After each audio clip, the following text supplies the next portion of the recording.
Okay, that's great. That's great.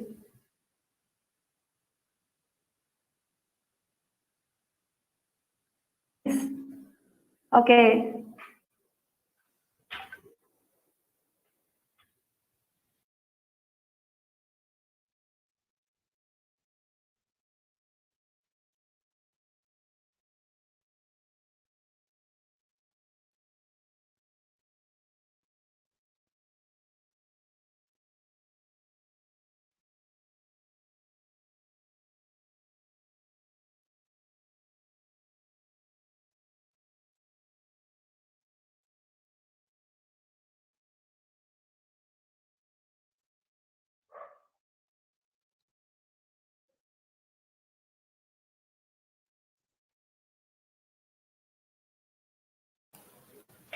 Hello everyone. Good evening. I'm Namita and I'll be the host for the evening.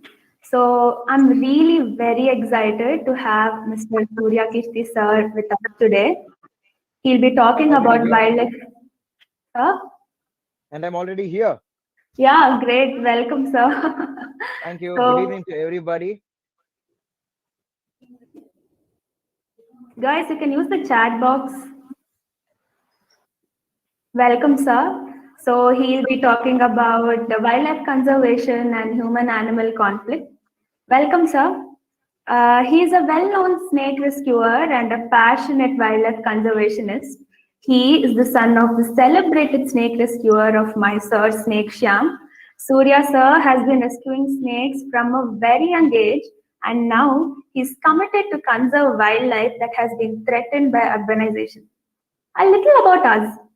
Project Reach Out is a youth organization where frugal innovation and service is encouraged and where people can flourish and hone their skills. We aim to empower and inspire the youth to volunteer, understand the situation of the people in need of support, and become socially responsible. These are the events we have been conducting. Food Seva, a distribution drive during the lockdown, Ecolith made of eco bricks promoting upcycling of plastic waste, flash mobs on various platforms and women empowerment, blogging and trash talk during domestic waste segregation. Dia Speaks, a fundraiser during Diwali. Project Reach Out, embracing lives together. World Environment Day 2021 will see the launch of the UN Decade on Ecosystem Restoration, a global rallying cry for everyone from governments to corporations and citizens to do their part in healing our ailing planet. This is our small contribution towards the movement, as we believe that big changes start with small steps. This webinar would make the beginning of this movement.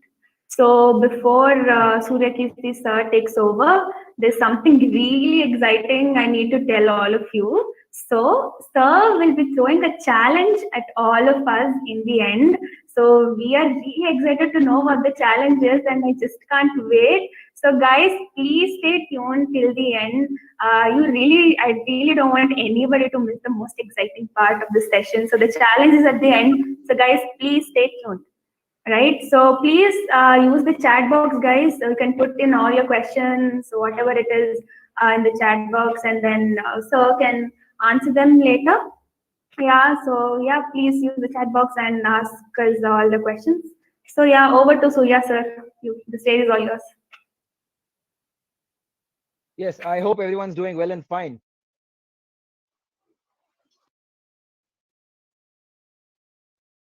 Yeah, okay. Anybody is free to use the microphone. Well, you can talk as well because this is an interactive session, so you are free to talk as well, but one at a time, please.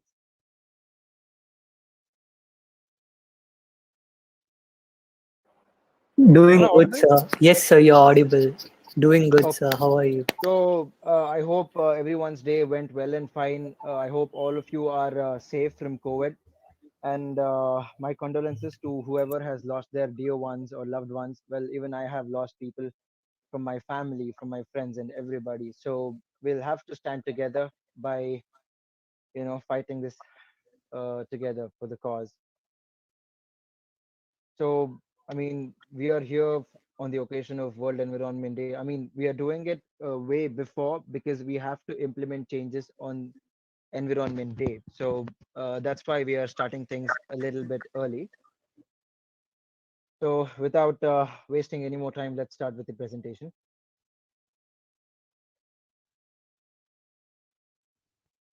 Yeah.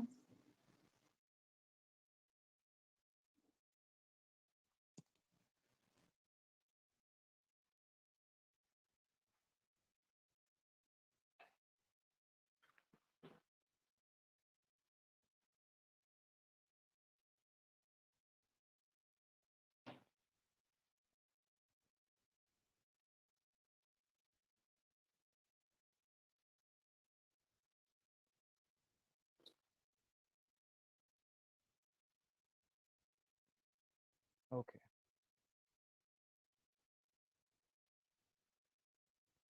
So first of all, an advance happy Environment Day to all of you.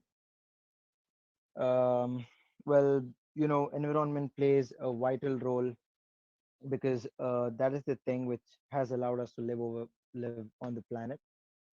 So, our planet is very beautiful. I mean, it is the only planet as of we know which Hello, sustains sir. life.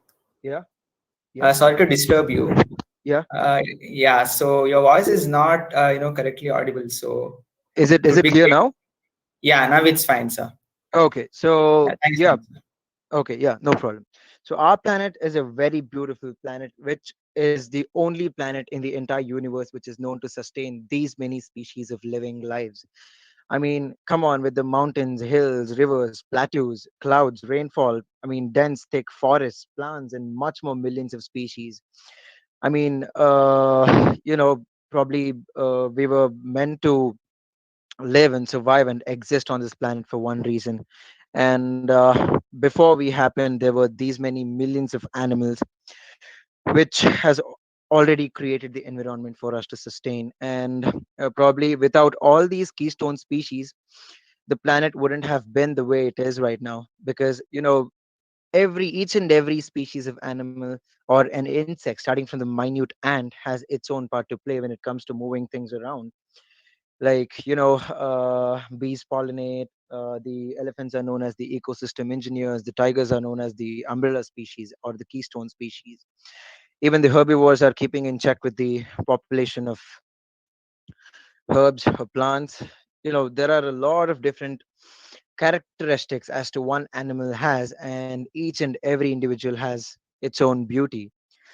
But as far as we've observed, all these animals are under the ICUN red list, which means they are either in the brink of extinction or they'll be endangered soon. So, I mean, with all the conservationists being active, with all the changes or laws that are implemented, why is this still happening? Maybe because we people are not really together to fight for the cause. One is for the lack of awareness, and the second thing is nobody is willing to go out there and fight for the cause. Well, there are few, but if everybody, like, together collectively join hands and stand up to the government, probably there will be a few changes that will be implemented. Well, what's really causing the decline of all these species? Well, if I have to say, it all began from here, the Industrial Revolution. Until then, yes, the hunting, the games were all going on when it came to wildlife, but this is what really caused the change. Well, Industrial Revolution came up with a lot of different set of industries producing a lot and a lot of products, which actually had vacancies and job opportunities, or occupation to many different level of people, for which people had to move from one place to another. So they thought of settling down at a single place by clearing patches of forest lands. And that is when the rise of global warming started. If people in the past knew that things in the future will be in the current situation, probably they wouldn't have come this far. Because even they cared about the planet, is what I feel. Even they had that little sense, is what I feel. But all this has led to what it is today. With the poisonous or toxic gases which the factories are releasing out to the air. A lot of trees and plants are being affected, a lot of wildlife is being affected, a lot of species are moving from one place to another. And as the population is increasing on a very large scale, there has to be roads which should be widened so that the travel can be much more faster and made easy. So to widen the roads, the trees nearby, the environment nearby has to be encroached so that it could be used to travel from one place to another, maybe for transportation or any personal uses or public uses or public transport. And yes, which was once a very thick, dense forest is now converted into cities, having only a few trees somewhere in the corner or here and there. And the global warming is really drying up ponds, rivers, lakes, and everything. Like, there is only about 3 or 4 degrees or maybe 2 degrees of variation, but this itself is having a very huge impact on our environment. So I mean, you know uh, this is the things which we have to really focus on what are the changes which we can bring. Small changes from our daily lifestyle can make a huge impact, and we have to do that collectively. And to house a lot of people, that's a lot of stomach to feed. So to feed those empty stomachs or hungry stomachs, we have to encroach a much more bit of land for our agricultural use. And those land used for agriculture, can be utilized to grow a lot of crops like food grains or any other thing which uh, can keep us alive and sustaining, because that's a lot of hard work to do. I mean, every day we need to eat to survive. That's the law of nature. So it's like, yes, maybe things were organic back then, but now whatever we are eating is just chemicals and pesticides that are sprayed on the crops. And we are a lot of people that are having a lot of people in the planet. That's a lot of mouths to feed. So we need faster growing crops to get good yields in a much more shorter time. We are actually using a lot of inorganic or organic uh, pesticides. That's really a very bad thing. And this is what it's leading to. I mean, the greenhouse gases emissions are really increasing year by year, and if this continues, almost all the layers that are protecting us from the harmful rays of the sun will be depleted. And probably we have about 60 or 70 more years of sustainable living, and after that things will be really hard.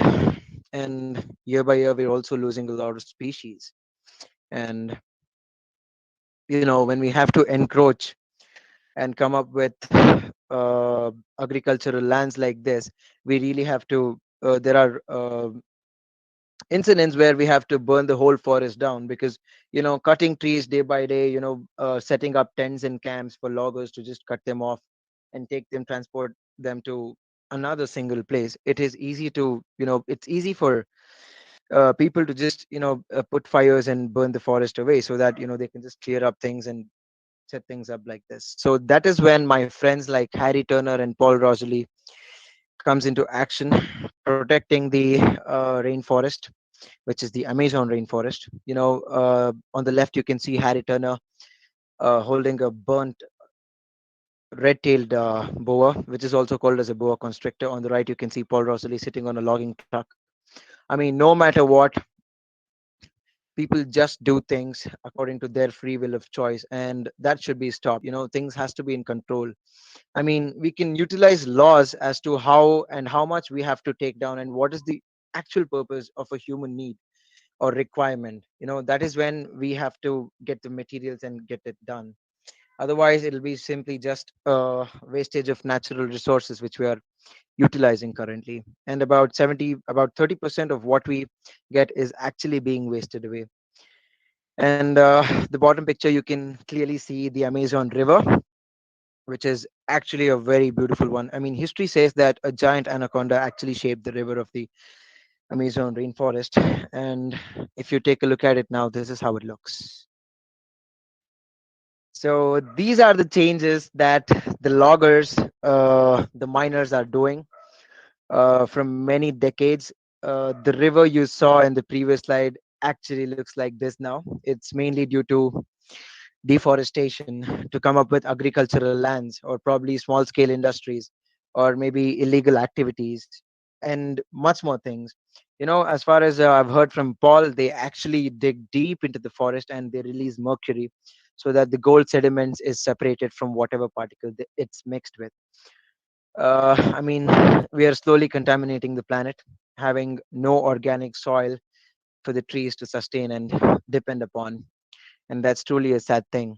So, after coming up with, a lot of space, uh, we're actually converting it into poultry and dairy farms or meat industries, where, we massively breed a large number of uh, cattle, chickens, pigs. I mean, they're housed in small pens, and that is when it's easy for diseases to spread. Like if you take an example of corona, it's the research says it all that it was entirely spread due to the animals, and it was a virus that had an outbreak entirely. And if you take a set of examples of the pictures I've used in this slide, to come up with 1 kilo of meat, it really takes about 25 kilos of food and about 15,000 liters of water. And that's a lot of resources. And whatever we are utilizing, it's only going for them. And as they are housed in such close pens, it's easy for diseases to spread very rapidly, both to humans and from one animal to another. That is when antibiotics is used to fight those spread of viruses or any bacteria or any diseases which are affected by them. So as they consume antibiotics, that is what is actually being utilized to grow what they are, to become what they are. And that's what is finally ending up in our stomach, which we feel is very tasty and yummy. Of course, KFC is good, who wouldn't love that? But this is the background of it. And about seven I mean out of 100% of fresh water, I mean, there is only about 2 or 3% of fresh water available on a planet. And among those 2 3%, if we estimate it up to 100, about 30% is used for meat and dairy industry.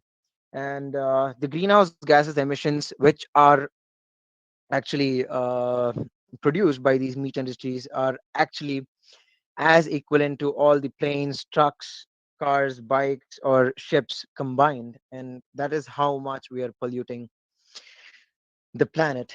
And if we just utilized all these food and water to the people who are actually homeless and who are starving in the street, that is when it would really impact and make a difference. you know I mean, this should really be given a thought by any political party out there in the world, because this is what really bringing change and conservation is. Because we are conserving food for ourselves, of course, and coming up with a lot of livestock and all that, we certainly do have a lot of wastages. Excuse me. So when we have a lot of food waste or any other grains or any production livestock we come up with, about 20% or 30% of them is being wasted away. And apart from that wastage, most of them are being eaten by rodents. So these rodents are also another disease carriers, where they spread diseases from one to another, which also ends up in our stomach and which causes a lot of problems in our intestines or our stomach. So this is how it really looks, and we are wasting a lot of food every day. And by wasting and dumping them at a particular site or a location, that is when it becomes or acts as a breeding grounds to all the rodents which consume upon them. For example, there was this hantavirus which was actually which broke out along with the pandemic of corona.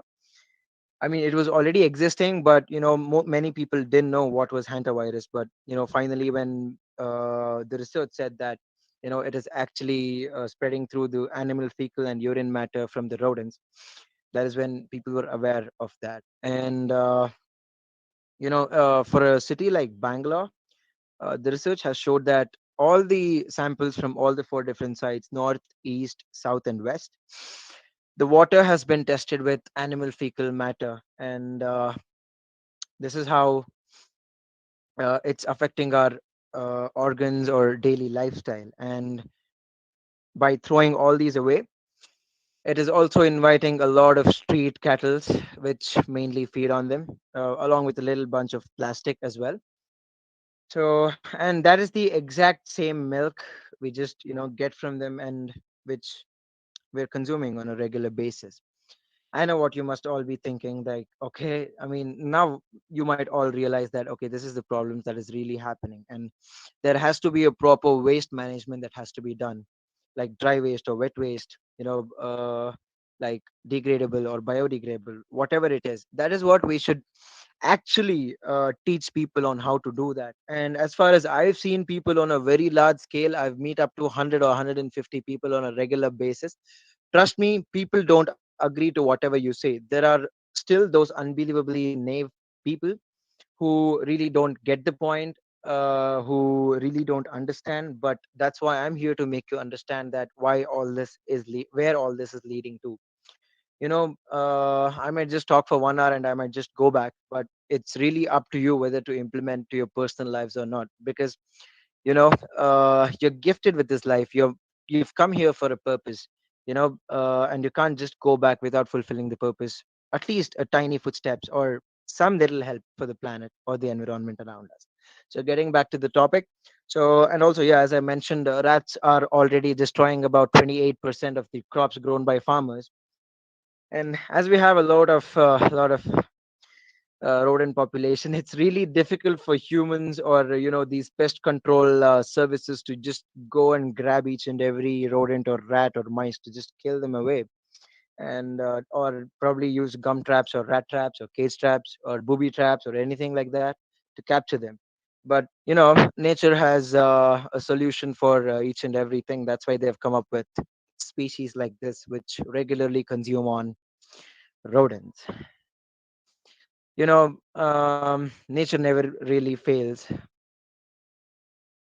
when it comes to things like this. So it is already balanced, and probably we are the ones who are actually causing the imbalance.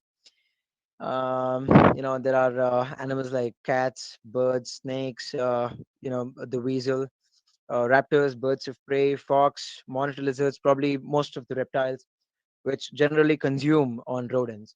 Probably owls may hunt up to about probably 5 to 7 rodents in a particular day. The life cycle of a owl is, it's like, they just grab onto one single mice, they have it, and they won't feed on any other mice until it's digested and it's pooped out of it, and the rest continues with the same cycle.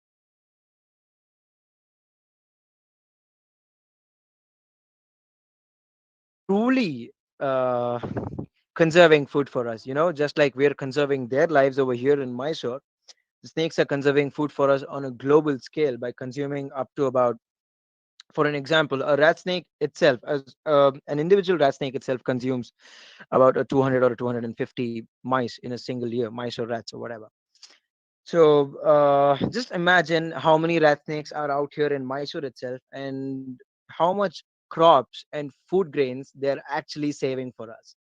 I mean, before we eat, probably we'll have to thank all the animals, for making space for those food to, just end up in our bellies. I mean, there are many other people who actually die starving. Like, for example, during this pandemic when things are not right.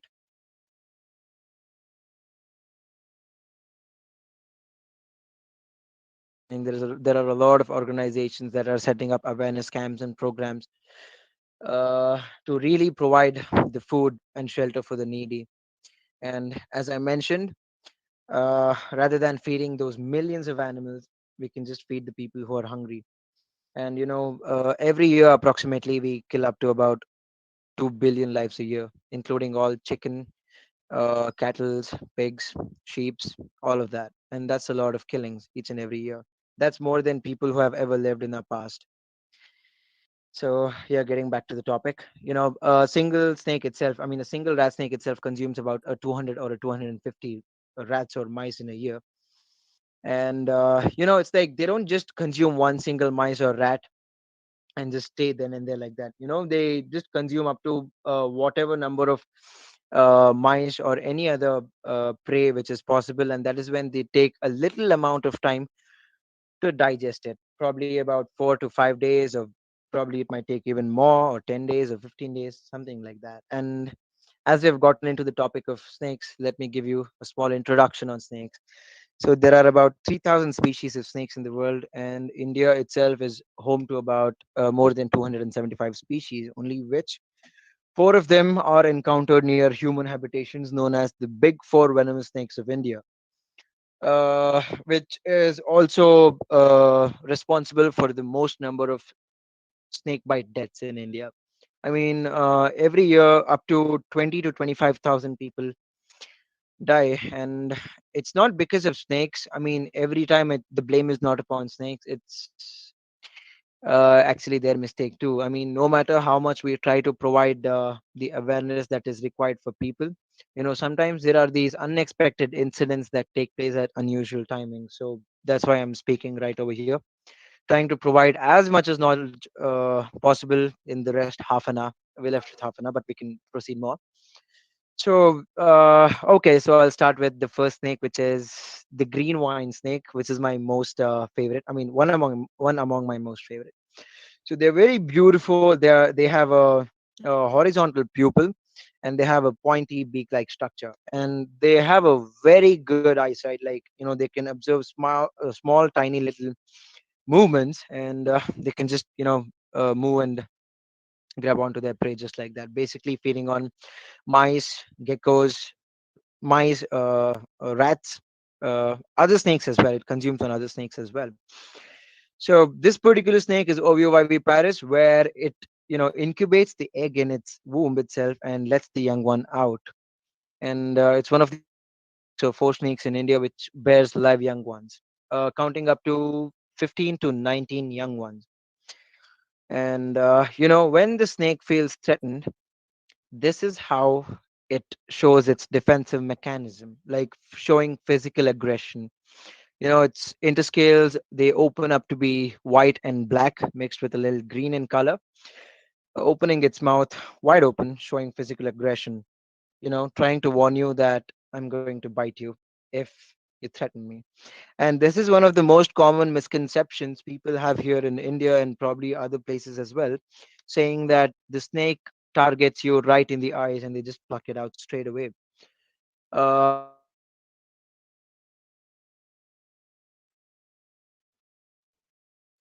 they don't want to trouble us. They're just on their own. Well, as far as you have seen me rescuing snakes, I've rescued. I mean, people on Instagram, all of you must have seen me rescuing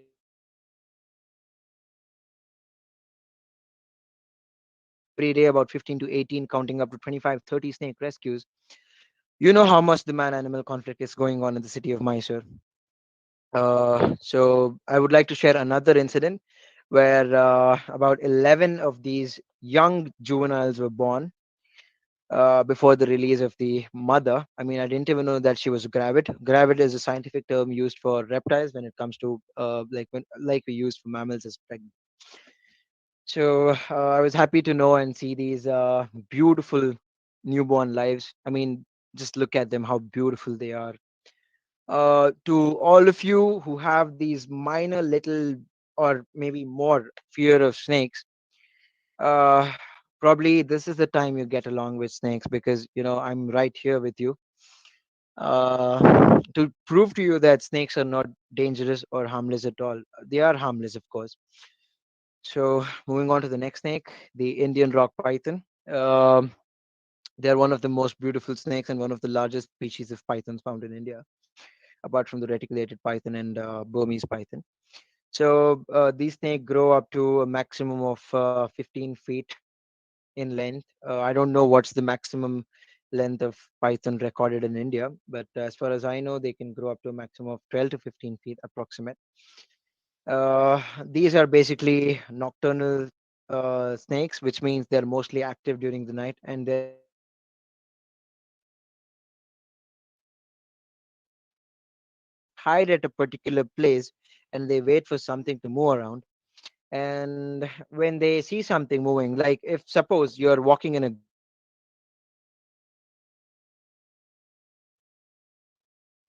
they're mostly on ground, so sometimes you won't be able to spot them. So that is when how these bites are happening more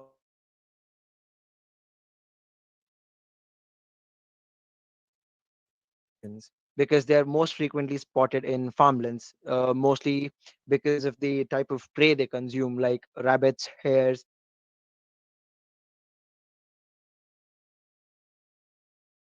and sometimes on rare occasions, human babies have been eaten alive too. So as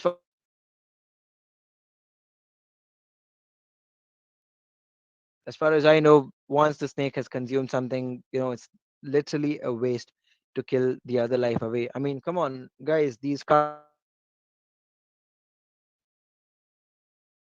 that okay, I'm Suryakeerthi, I've come to rescue the snake. Just like how it behaves with everybody, it behaves the same with me too. But I know how to act with a snake in a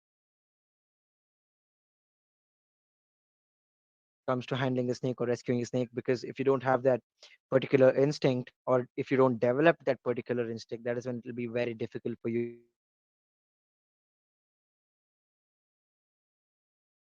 so yeah, the picture you're seeing on the right was the Indian rock python that was rescued in Mysore, that too at the heart of the city in Kuvempunaga. I know it has a very huge story to share. Uh, we have a very less time, so I'll have to cover this as soon as possible.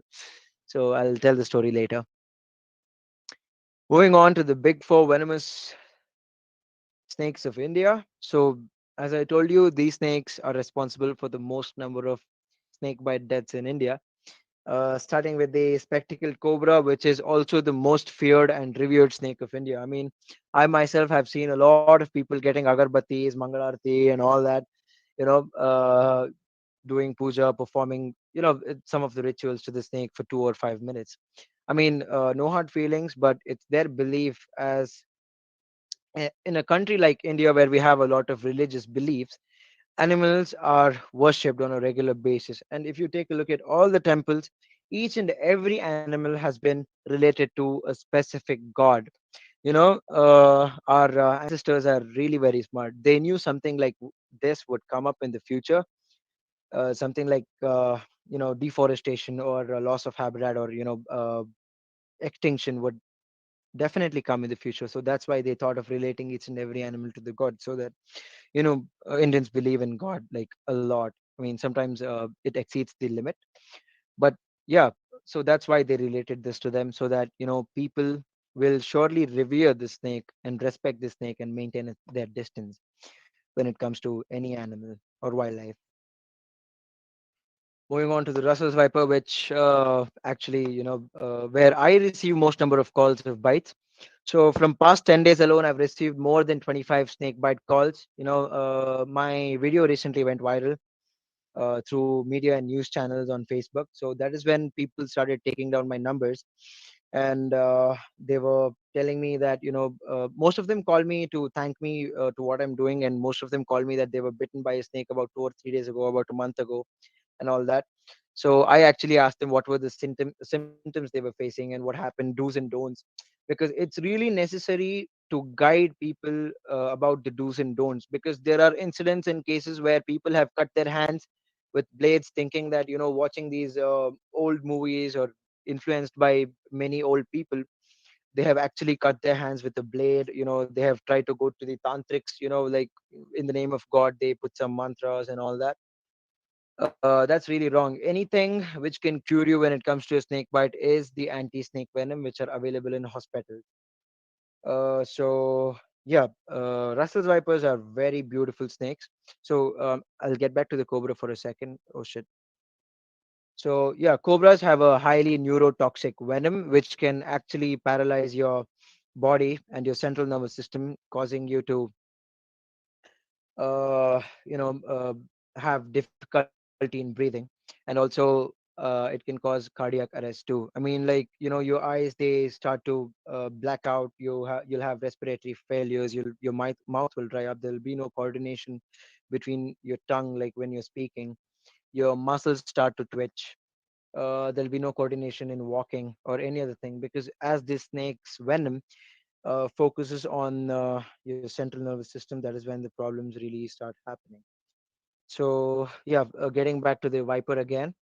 So even vipers are ambush predators. So they wait for any particular moment to happen, and mostly found in the farm fields or out everywhere in the jungles.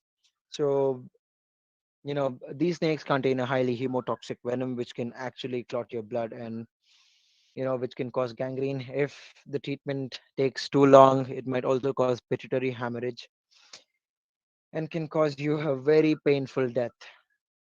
As far as I've seen, 70% of the people who have been bitten by vipers have been amputated, which means their limbs have been taken down so that the gangrene level spreads very low. Okay, so I have another question from Abhay B. Nadig. So he says that people believe that if you touch Russell's viper, your skin will start to rot. Is that true? He says, I don't think so. Well, that is one of the common myths people have when it comes to vipers. You might have seen on my Instagram, I've put up the post regarding the hiss, the levels of hissing between a fully grown adult and a newborn juvenile. So what happens is people really think that like spitting cobras, like even these vipers actually contaminate your skin or any cut wounds through hissing, or probably if you touch the sink, that is when you'll be affected with any sort of gangrene or blood clots or something like that. So what really happens is uh, it's okay if you touch the viper.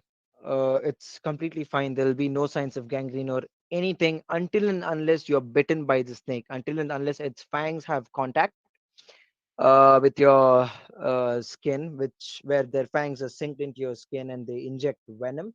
That is when you it really starts to cause gangrene and other symptoms, have other symptoms.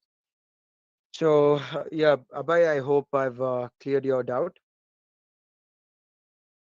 So I also have another question asking if snakes really drink milk. This is actually a very good question. Thanks to Mohan. So what happens is snakes are purely reptiles, which means they lay eggs, and in some cases they bear live young ones. For example, the vipers and the boa species. So pouring milk all over the ant hills and pouring those powders of like curcuma and turmeric is actually a waste of the products which you're using. So, and also a waste of money. There will be street dogs or dogs which will be roaming around in front of your door every single day, but still you try to shoo them away or pile stones at them. They are the ones who are really in need of milk. Snakes don't really drink milk.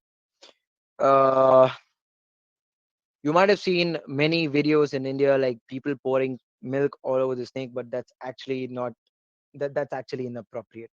They're actually molesting the animal by keeping them in front of them, and they're actually molesting the snake. So, whom are you really worshipping when you're pouring milk and all that to the anthills? It's basically the ants and termites, which have taken a lot of time to construct that, because snakes use these anthills as a natural AC room, just like how when I'm feeling hot, I just turn on the AC or a fan. Just like that, even the snakes change their locations from one place to another. Like say if the snake feels cold in a region, they try to seek for a warmer place. If the snake is feeling very hot and humid, they just tend to move to a cooler place. And this is how the life cycle of a snake happens from birth till the end. And ever since the snake hatches out of the egg, it's always on its own. Nobody has to teach it how to behave, nobody has to teach it how to consume food, nobody has to teach it how to hunt. It's like as it ages, it will develop. Hunger will teach how the life should be led for each and every snake. So I hope I've cleared things with the viper. Let's move on to the next snake, which is my most fascinating snake, which is the common crate, which I can term them as silent killers because there will be no symptoms when you're bitten by a snake, especially these crates. So they are highly neurotoxic and they are considered to be as the most venomous snake in India. Uh, crates are actually 14 times more toxic than the spectacled cobra, which even they contain a highly neurotoxic venom, which can not instantly, it might take about a few hours, but it will cause damage. But that is how silently its venom does all the work silently, because there will be no symptoms, there will be no wounds or any burning sensation or any swelling in the bitten area. Sometimes you may feel itchy, but otherwise, no. The later stages of the process will be headaches or severe abdominal pain. That's when you get to know that you've been bitten by a crate. But please don't mistake it for anything else. If you get it normally too, you're absolutely fine. You'll be absolutely fine. But crates basically consume small mice, geckos, and sometimes other snakes as their primary food habits. And now is the season where we are finding them the most. From past 2 weeks alone, I've rescued more than 12 crates. And yeah, now is the time we really find them in a very large number, varying in different sizes. So moving on to the next snake, which is the saw-scaled viper. Well, why is it really called as the saw-scaled viper? Their scales are designed like the jaws or the teeth, like the one which the saw has, like in V shape. So that is why it's called as a saw scale viper. And sometimes when it rubs its own scales to the other, like you're saying, like the part which is touching to each other. So that is when it creates a small rustling kind of sound. Although it seems like the snake is actually performing an art or a dance, it's not really that way. It is a sign of warning. And even these snakes are oviviparous, growing up to a maximum of 2 feet, 2.1 feet in a maximum length. So this is the picture of a saw-scale viper, which actually which actually gave birth to live young ones. It may vary from up to 2 or 3 to about 11 or 12 of them, depending upon the size of the female. So this was actually the female which gave birth to three saw-scale vipers when it was rescued. Probably I was way too little back then. Probably I was about 10 to 12 years old. So that is when this happened. So moving on to the king cobra. King cobra is also known as the longest venomous snake in the world. One second. Okay. So yeah, I'll come to the bites after I'm completed with the king cobra. So king cobras are really fascinating animals, growing up to a maximum length of 13 feet or probably 14, 15 feet. Depends upon what they consume and how they grow. They're very majestic snakes, and also one of the smartest and also the dumbest snakes. So why do I call them smart? You must have seen all these people handling king cobras like so easily, picking them up just like that. It's like that is one of the main examples why snakes really don't want to bite. And once they're really pissed off, that is when they'll envenomate you, like giving you complete quantity of venom. So the scientific name of a king cobra is Ophiophagus hanna. The term Ophiophagus means a snake eating snake, which means a snake which consumes other snake as their primary part of their food habit. So that is when the king cobra gets its scientific name, Ophiophagus hanna. Mostly keeping in check on the population of other snakes as well. They actually make a living by keeping a check on the population of other snakes as well. And also, king cobra is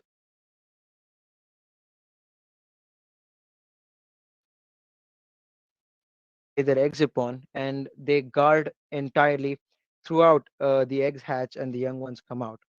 So what happens is they slowly, make a circle, gathering all the dried leaves up to one particular place, and that is when they sit upon it and just put their tail in and lay all the eggs and guard them for probably 2 or 2.5 months straight. Although sometimes they might go looking out for meals, or sometimes they just sit right over there, watching over the eggs. Sometimes when the young ones hatch out, they might consume their own young ones. So, dealing with a lot of snakes every day on a regular basis, it actually comes up with a lot of human animal conflict over here in Mysore. I mean, why do you think there is a rise of human animal conflict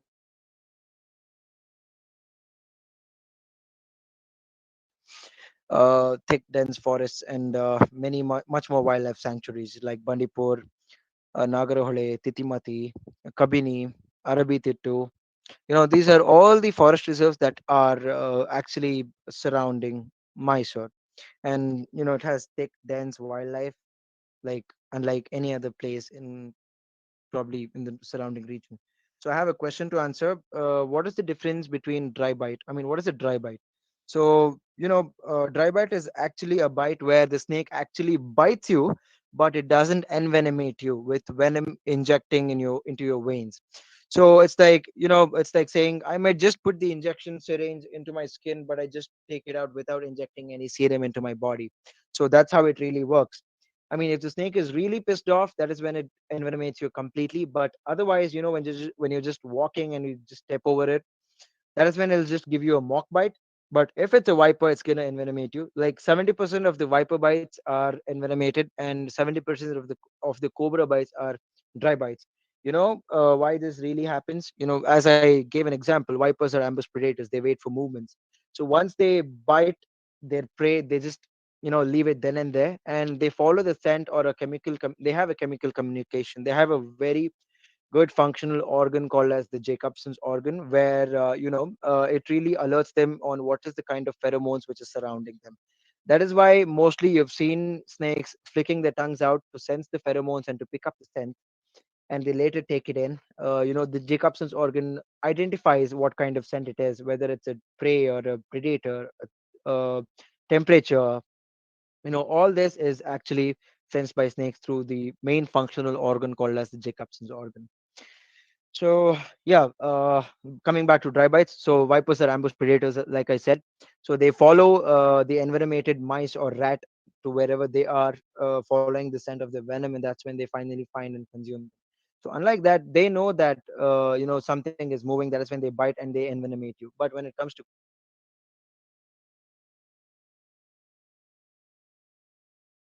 mice, sometimes other snakes as well, some birds, and many more animals.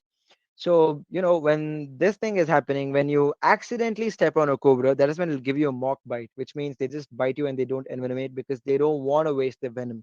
Venom is actually a digestive protein for snakes where they slowly break down whatever food they've consumed into tiny bits of pieces, and it's easy for them to digest. So, for an example, why do king cobras consume other snakes as their main part of food habit? Because they have a very less digestive capacity to digest fur of probably mice, hares, or rabbits, or any other mammals. So that is why they have their digestive system and you know uh, their lifestyle has evolved to consume other snakes as their uh, daily food habit. So I hope I've cleared your doubt, Brinda. So snakes really don't want to waste their venom on us because they're really precious for them to, regenerate the venom which they've put up on their prey. And snakes are very smart, like I told. They're very calculative about the quantity of venom which they want to inject into their prey, and they really don't want to waste it upon us. So that's why you've seen me handling a cobra very easily without getting bitten because they don't want to bite at all. But not every situation is the same. Sometimes they do get defensive. It really depends upon how you behave with them. So I'll move on to the next.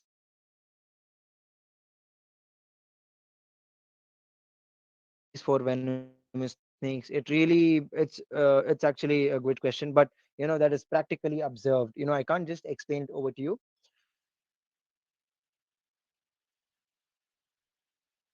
Identify. Yeah, that's Sanjana. I've mentioned it previously. King cobra may grow up to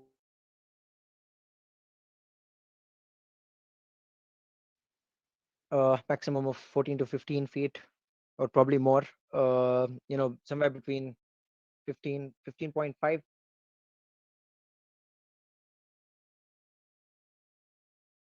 Divya. Snakes do not have eyelids, so eyes will always be open. My question is, when do snakes sleep? So snakes actually, I guess they never sleep.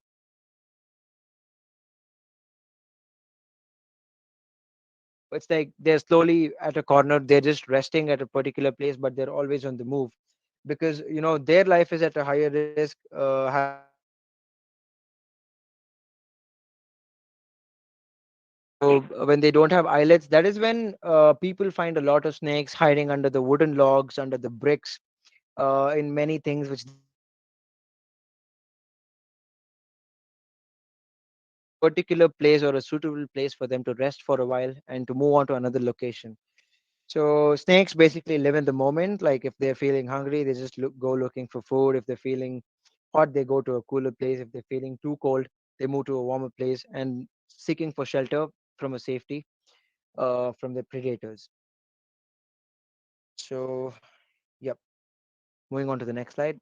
So, having these many human-animal conflicts, like a regular number of snake rescue calls on a daily average. Even today, I actually had to rescue 5 snakes or 6 snakes, despite having to do a lot of work, like coming up with the slides. That actually took a lot of time. So, on the 4 slides, you can see, uh, on the top left you have the Russell's viper, the bottom left you have the cobra, the bottom right you have a rat snake, the bottom top right you have the rat snake, on the bottom right you have a common crate.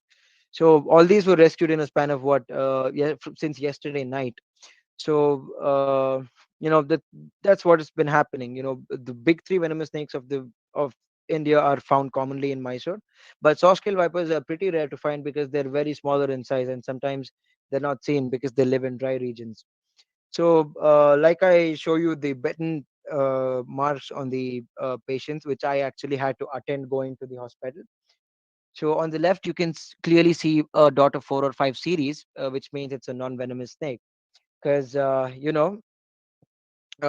identified it as a checkered keelback for the people in the hospital. Sometimes when snakebite patients come to the hospitals, they actually consult me to recognize if the snake is venomous or non-venomous. If non-venomous or if not venomous, what are the type of species that the victim has been bitten by. So, for vipers and cobras, for neurotoxic venom, it reacts differently. For hemotoxic venom, it reacts differently. And it also depends from body to body according to in how long time the symptoms has occurred to which type of person. I mean, if you're truly diabetic, if you're bitten by a viper, I'm so sorry to say this, but it's really hard to save you. So, what I can assure you is to make sure you're always carrying a hand torch or a head torch wherever you're going by. Make sure if you're walking in the grasslands, don't do that, because now is the season in Mysore where most number of hustlings are coming out of their eggs, and probably since the past 10 days alone, I've rescued more than uh, about 60 or 70 plus juveniles of newborns, both cobras, vipers, crates, and other species. uh, so people like you are looking out for much more information uh, when it comes to snakes and other wildlife biodiversity that's been happening. But to all of you, that is why I'm working day and night to come up with something which is really fruitful. I mean, we have literally struggled a lot and a lot to come up with this, and the process is still on its way. Probably we have completed about 30% of the project, and the rest 70 is actually the work which has to be done digitally, like editing or coming up with texts and a lot of other different things. So that's why I'm presenting to you Snakes of Mysore, and also having including a small biography of my dad, who actually started the difference in India. So the picture you're seeing right now of a green vine is actually the pictures we've actually taken, so that people like you can see all the minute details that a snake has on it, like the scale structure, the wherever it is placed, its fangs, and each and every single minute detail, and a life cycle of a snake since it's born till it's grown completely to a full grown adult, and the time it mates, and again how much time does it take for the eggs to be generated, how much time it takes for the young ones or the embryo to completely develop and hatch out. So these are the kind of information we are actually giving people. Also, we'll be talking about myths and misconceptions people have, do and don'ts when you spot a snake, snake bites, snake bite awareness, and all that. This is what is really necessary, and I'm willing to give the knowledge which people are willing to know.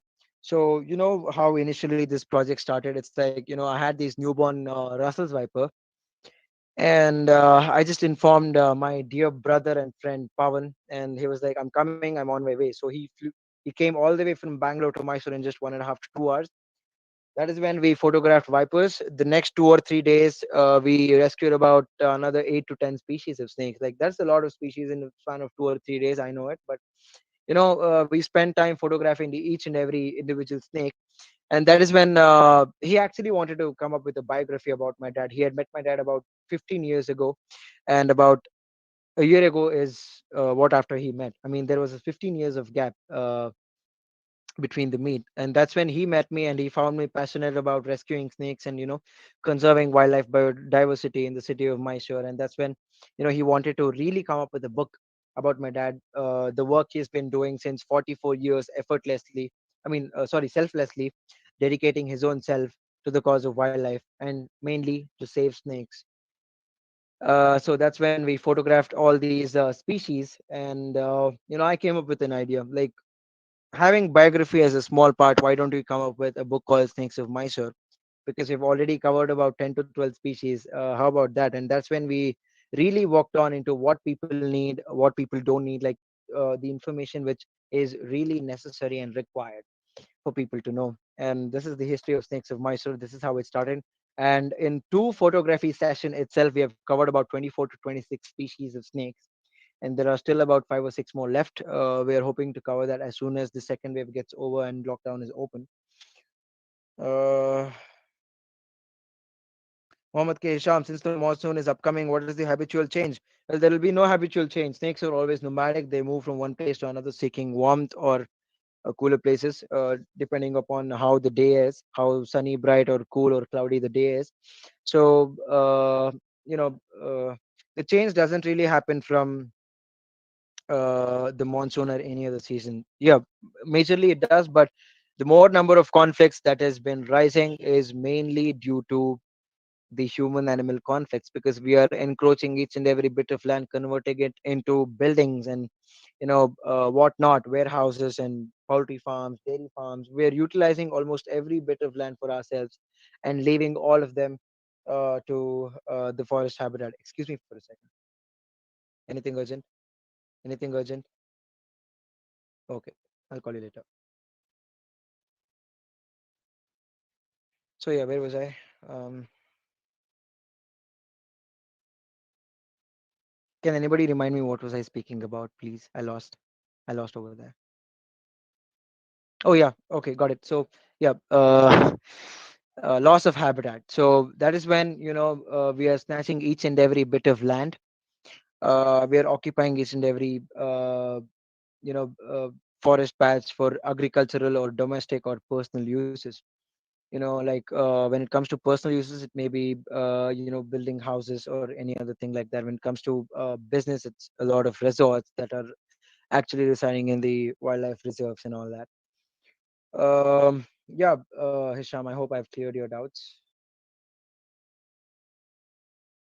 So that's how there are more and more number of human animal conflicts that are growing. So that's why they are coming back to their own ancestral places. We have taken their land. They are coming to their own land where they were born and brought up, and to whatever size or age they are right now, they once lived and were brought up over there. They lived on their own, then they survived. I mean, I'm glad there is a very good survival rate in the city of Mysore, because there are people who actually care about snakes and call us whenever they spot a snake. So that's really a good thing. Uh,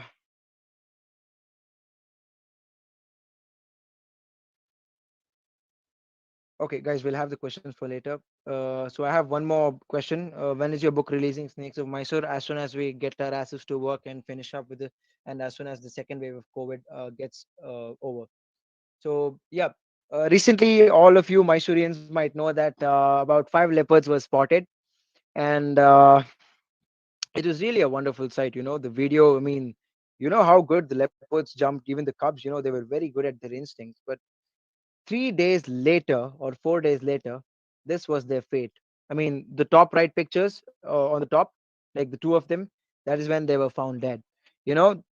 Somebody captured and recorded a video of these leopards actually going over the fence and moving on to another place. And that's when, after 3 or 4 days, a poison carcass of a dead dog was kept, and that is when these leopards consumed them. And that's how they faced death. Honestly speaking, these animals have caused us no amount of pain, right? They have caused us no harm. And whatever harm they have caused, like maybe tigers killing humans or any leopard killing humans, elephants killing humans, it's because they're stressed out. Sometimes they have to attack to defend themselves too, just like we kill snakes or any other animals to defend ourselves. It's in their instinct to save themselves. And the other pictures which you're seeing, apart from the two leopards on the top right, these are the roadkills that happen in very regularly in and out of wildlife reserves. So the video of those five leopards went viral, and that is when three of them were found dead.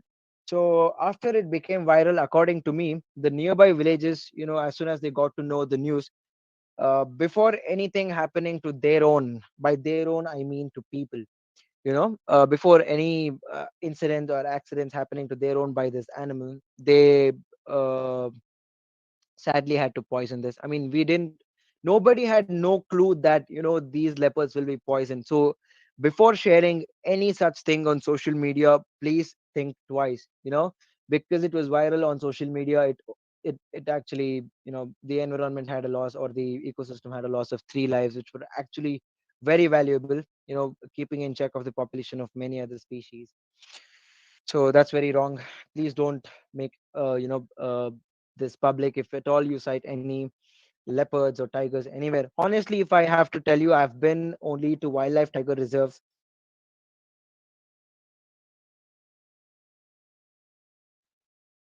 I have never spotted a wild tiger or a wild leopard in the wild. I've never seen wild tigers or leopards in the wild. And that is what I want to keep it going, because these wildlife tourism, these wildlife entertainments, or whatever safaris you go to the reserves, that is actually causing a lot of disturbance to the animals. And that is why they are mostly found coming out of the place where they're supposed to be, because they're looking for a much more calmer places, and they want to live on their own. They don't want to be disturbed. And that's what's happening. So coming up with a lot of these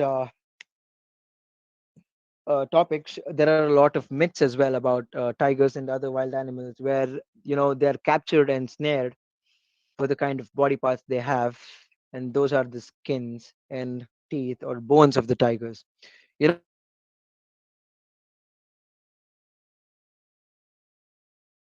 Use their skin as pelts, and they're poached regularly. There is also a myth or a specific kind of wine called as the tiger bone wine, where it's been said that you'll be as strong as the tiger. The tiger within you awakens as soon as you drink it. I mean, all those are myths. We're living in 2021, so let's behave like we're living in 2021. And also, yeah, this is what actually smuggler mentioned, that it is cheaper to kill wild tigers and smuggle pelts and parts than actually captively breeding a tiger in a specific enclosure. Because if you're having those captively bred tigers in a specific enclosure, that you again have to look after feeding them and all that. That's why people are actually going out into the wild during the day or the night, setting up snares and traps for these tigers to get stuck and finally smuggle all these parts out of them. And these are the myths most people have out there, that each and every part of the tiger actually serves a particular purpose. um this is what people believe in, but I don't really know what happens. So moving on to the next conflict, this is where the problem really starts. The ecosystem engineers are now in great threat, because even their habitat is lost. As I told you, we are coming up with a lot of agricultural lands where we're not providing them enough space. So that's how they're moving their way out to the cities and looking out for safer places. That's when people actually, freak out and start causing any sort of damage or trouble to this animal. They're mainly coming out for food, because they are hungry. We have taken up each and every bit of land from the forest. They want some fresh grass. That is why they're coming out. And also, a problem like crop raids has to be looked after, because there are a lot of complaints the forest department personnel come across, saying that the elephants have destroyed the maize fields or the wheat fields or sugarcane fields. And most of the villagers do believe that it is the responsibility of a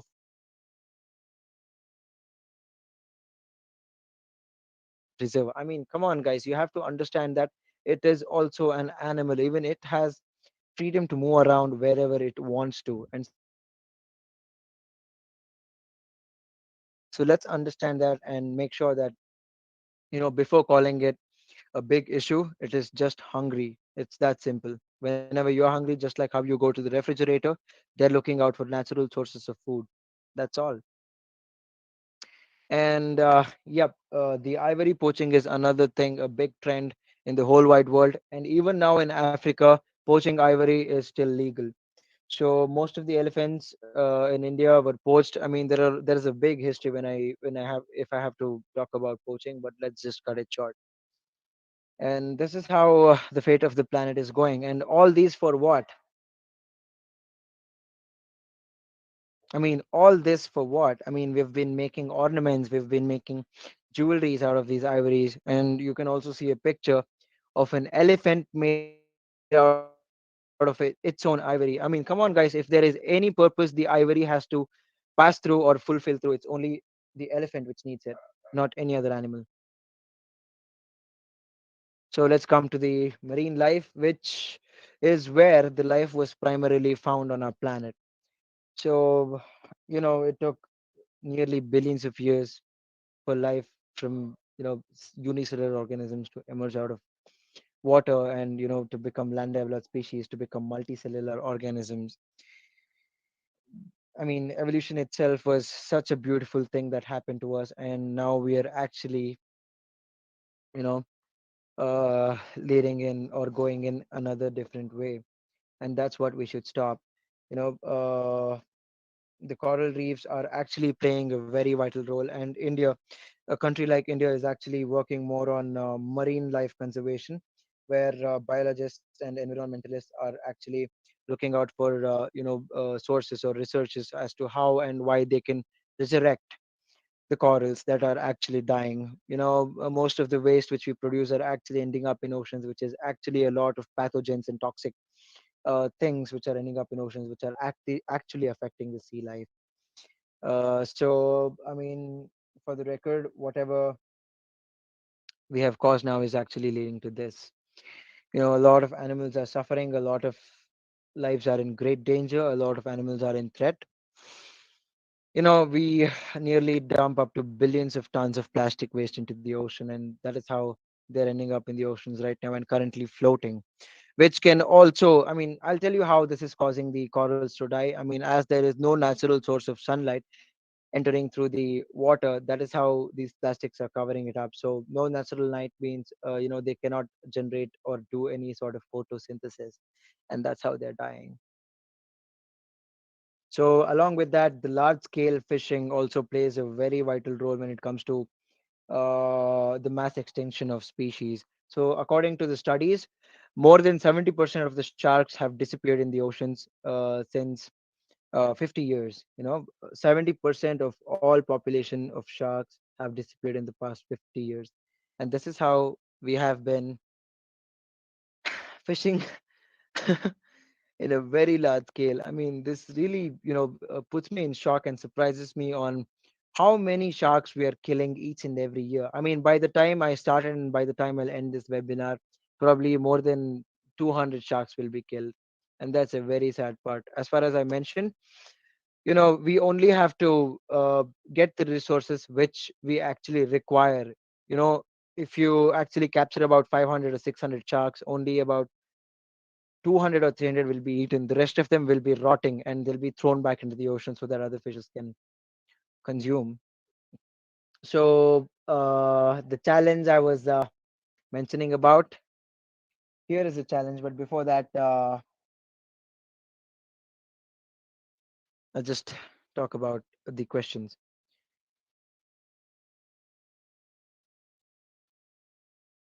Yeah, yes, brother. Yes, brother. So, Mohan, this is the answer for your questions. Yes, it's because, there is a lot of humidity caused in the burrows or wherever they are living. That is when they come out of their burrows to seek for a cooler places. It's like their entire life is nomadic life, moving from one place to another in search of food, water, and shelter. So, yep. uh yes, we're up for the challenge. So what do you think it might be?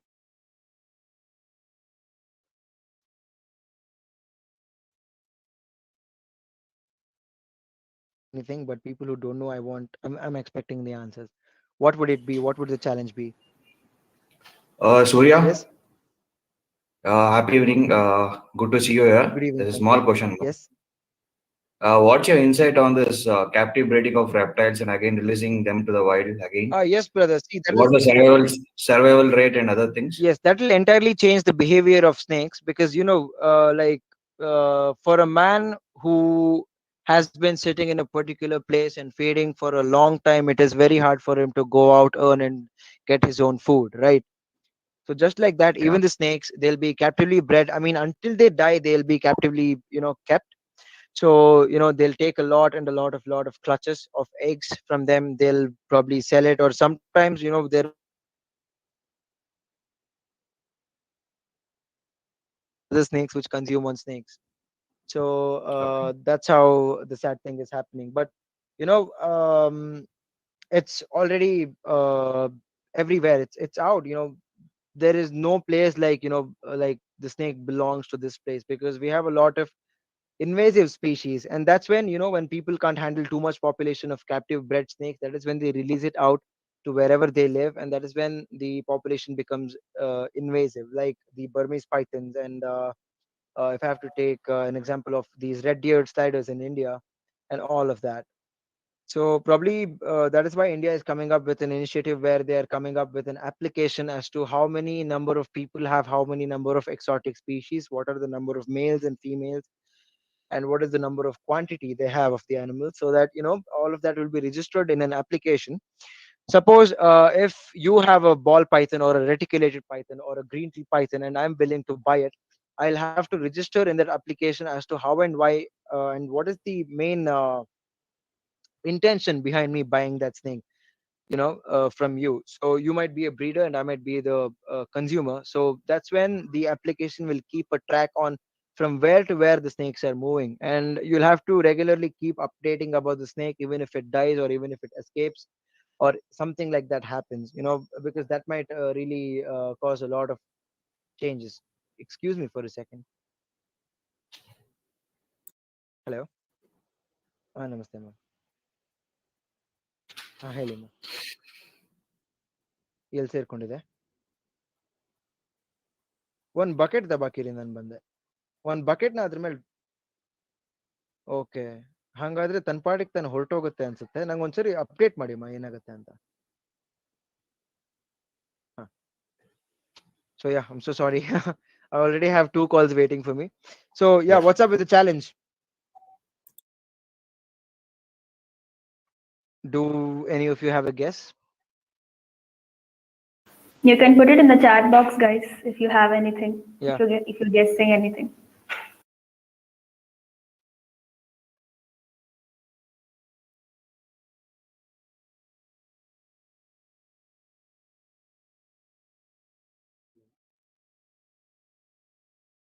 Hello. ಅಲ್ಲ ಎಷ್ಟಿದೆ ಇದೆ ನಿಮಗೆ? ಒಂದು ಕೆಲಸ ಮಾಡಿ, ತುಂಬಾ ಸಣ್ಣದು ಒಂದು ಯಾವ ಕಲರ್ ಇದೆ ಅದು? ಓಕೆ, ಒಂದು ಫ್ಲಾಶ್ ಲೈಟ್ ಯೂಸ್ ಮಾಡಿ ನನಗೆ ಒಂದು ಫೋಟೋ ತೆಗೆದು ಕಳಿಸ್ತೀರಾ? ನಾನು ಯಾವುದು ಅಂತ ನಿಮ್ಗೆ ಐಡೆಂಟಿಫೈ ಮಾಡ್ಕೊಡ್ತೀನಿ.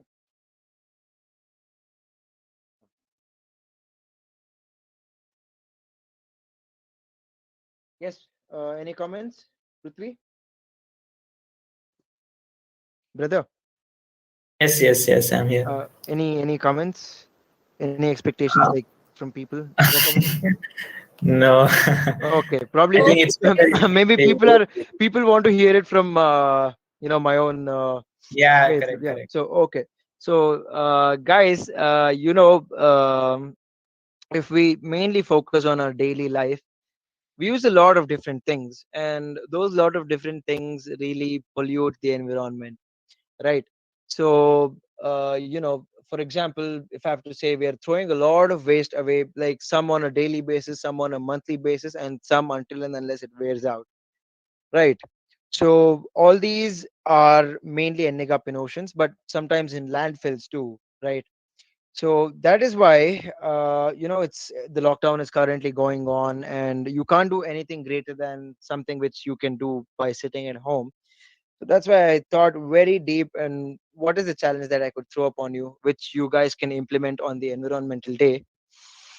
Well, here is a challenge.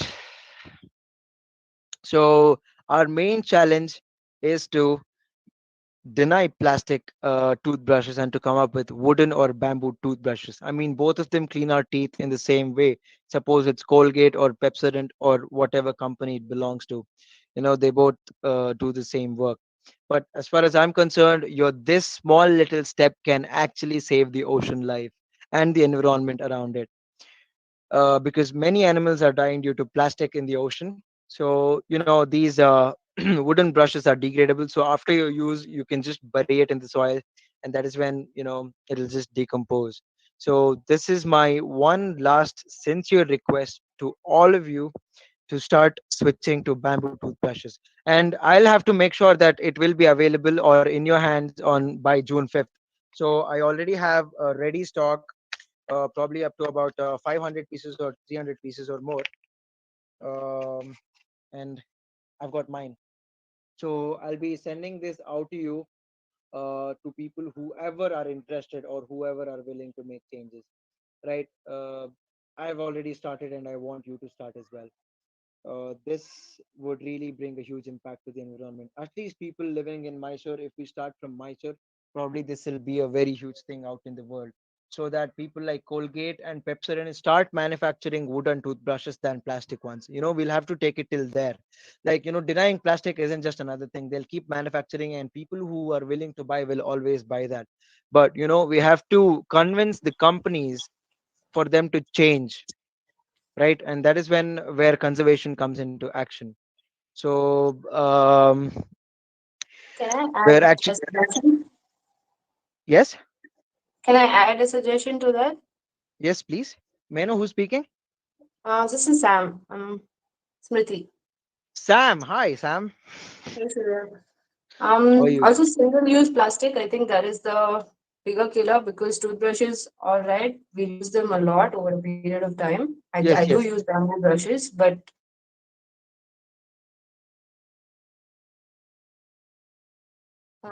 So products that what are we can packed in do? plastic, Sorry. products that are packed in plastic, we need to boycott this on a regular basis because they are harming the environment. Life. If we convince Colgate or any other companies to come up with degradable stuff like that, probably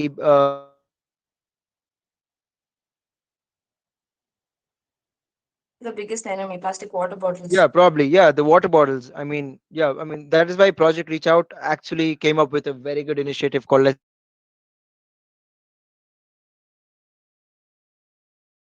plastic bits and pieces, so that it can be used for construction uses. So I'll have to make sure that the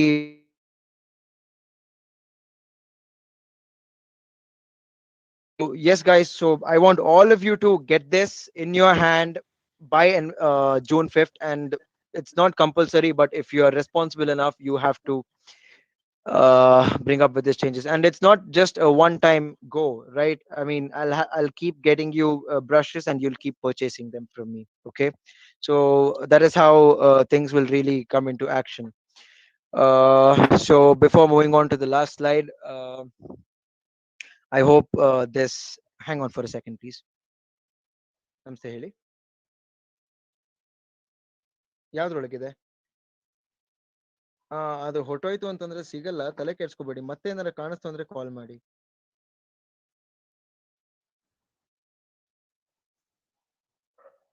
ಹೌದು ಹೌದು ಹೌದು. ಹಾ, okay okay, ಸರಿ, ಬಂದೆ, ನೋಡ್ಕೊಳ್ಳಿ ಅಮ್ಮ. 15 ನಿಮಿಷ ಬಂದೆ. ಹಾ, okay, sorry guys. I'm getting a lot of calls. Okay, so before moving on to the last slide, I want this to come up with a very huge impact on the environment. Like, big things start small, so that's why we're here, to start things small and convert it into a very huge success. So currently this is the fate our planet is facing, and we really have to bring changes that will turn this into a positive way. And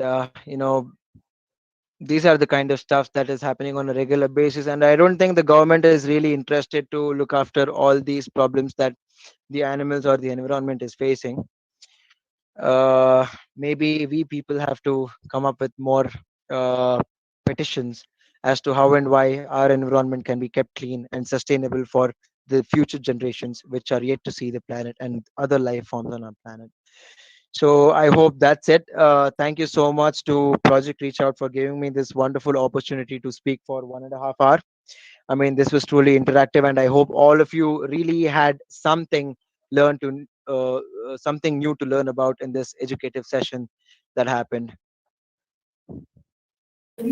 Yeah, thank you so much, sir. Yeah, the session was really good. Thank you so much for giving us an insight on wildlife conservation, different types of snakes. It was really, really good. You're So, welcome. coming to the challenge, so there's something I need to tell you guys. We Okay. are 150 people joining us live today. So that is Okay. 0.01 percentage of population in Mysore. So we have the statistics here.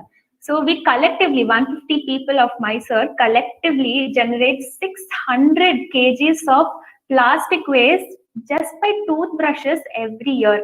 So this is the waste only by toothbrushes, and 600 kgs is going into the landfills. So if all of us here who are here, we take up this challenge and we do the swap, definitely will stop those 600 kgs going into the landfills.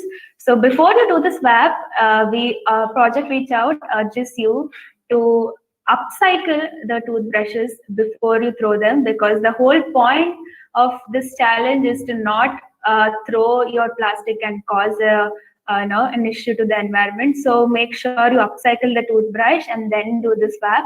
So awesome! This will be the greatest thing we'll be doing for this Yeah. environmental day. Yeah. Right. So, and yeah, all the people who take part in this challenge, this is the most exciting part. Listen to this. All these people who take part in this challenge will be given certificates of accomplishment. So, you'll be getting certificates for doing something good. And obviously, the environment is doing good from a very long time. So, you don't want to miss this part, guys. This is really exciting. And yeah, the instructions about the challenge will be sent in the WhatsApp group soon after the webinar ends. We'll be sending it. And if you have any doubts regarding the challenge, you can message on WhatsApp, or you can DM us on Instagram. We'll reply. And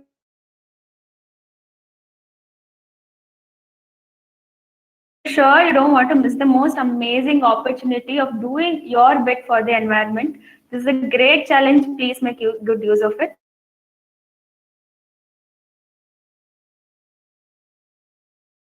All of you something which is really exciting. Yeah. So, like about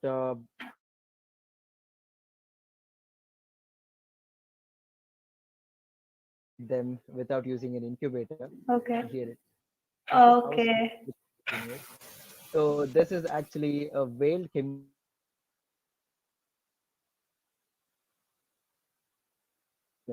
Okay. So as it's dark, it's slightly inactive, but they are such wonderful creatures. And to talk a little bit about chameleons, you might have a question that how do they change colors so quickly? So they have this element called as chromatophores present. It's a transparent layer present on the scales.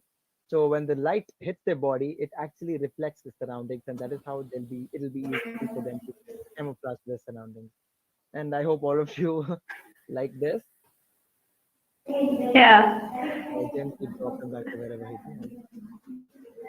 So guys, Just quickly, can everybody please switch on their videos? We'll have a group photo with the chameleon. So you can put the chameleon, let the oh, chameleon okay, come in the okay, group photo. okay, sure, definitely. So everybody, please switch on your videos. We'll have a group picture. Okay, no, okay.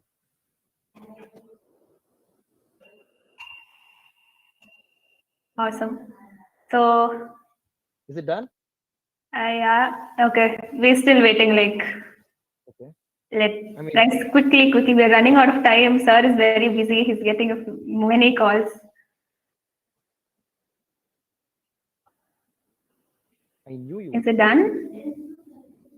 Okay. Is it done? 1 second. 1 second.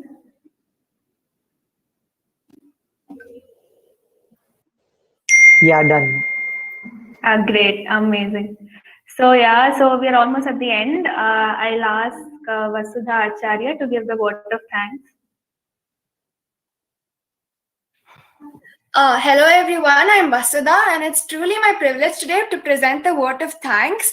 All's well that ends well, but before we wrap up, it's vital to acknowledge everyone's contribution in making this event a success. First things first, I would like to thank Suryakeerthi sir for taking precious time off his busy schedule. It really means a lot to us, sir. Thank you so much. You truly filled us with your knowledge and expertise and immensely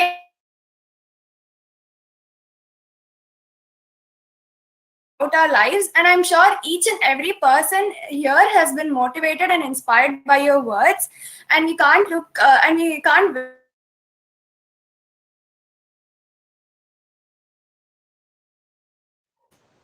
Okay. Okay. So whoever has any Okay. doubts on snakes, everything will be cleared. So That's I it. might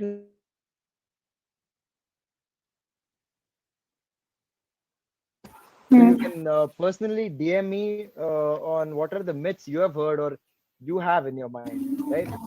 So because Yeah.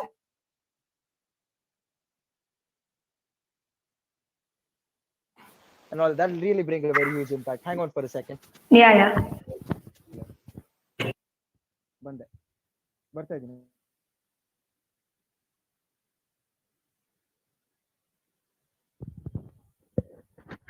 Yes, I'm back. So thank you, sir. It was a really informative webinar.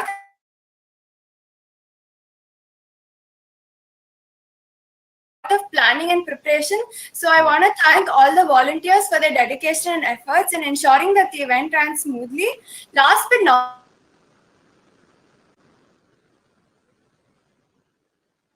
your participation is what matters the most. So please do extend your cooperation in trying to fulfill Surya sir's challenge. They say Guys, I'll tell you one bigger thing. the challenge, bigger the environment. Yeah, can I speak? Yeah, sir. Yeah, guys, I'll tell you one thing. Whatever efforts I've put in coming up with this presentation, I'll tell you, I woke up at 3 a.m. just last night, and I've been working on the presentation until 6:45. Okay, so I had no time. Even today, I had a lot of rescues. Yesterday, there was a news channel which had come to take a one-day program. My whole day got wasted over there. I thought of coming up with a presentation yesterday night itself, but I was so damn sleepy. I just needed sleep. Uh, I've struggled. No matter how hungry I was feeling, I had to just finish up with the presentation so that it can bring an impact to all of you who's going to watch it. So I'm sure my efforts will be worth it because I want to see how successful this will be.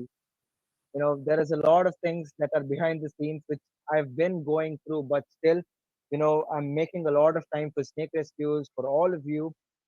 Yeah. Yeah, thank you once again, sir, like, for all your efforts are really amazed with your presence today. And so everyone, please do try to take up the challenge so that we can reduce our carbon footprint step by step. Thank you. Thank you so much, sir. Yes. Thank you so much. Yeah, to all of you who want the toothbrushes, you can actually drop in the group. And Namita, could you please do me a favor by collecting the list of names and phone numbers of people who? Yes. Yeah. We'll do that. Yes, sure. Thank you. Yeah, Yeah. I have to rush now. Yeah, Bye. sir. Thank you so much for your Thank you. time. Thank you so much. You're Wonderful. welcome. You're welcome. Thank you. Thank Bye you, bye, sir. all of Bye, you. guys. Please stay Thanks safe. for the great Always work. torches with you because you know this is the season where most number of snakes are out. So be very careful when you're walking because you know these times what you do is during the lockdown you just have your cell phone, and you keep looking at it and walking around, not aware of what's there in your surroundings. And many people have been bitten that way. So please be extra careful. And if there is any casualties, please do inform me. Thank you so much. Bye bye. It was a Bye. wonderful session. Thank you, sir. Thank you so much. See you in my Thank you. session. Have a good evening. Thank you so much, sir. Have a good day. Yes, yes. Thank you, sir. Thank you so much, Keerthi.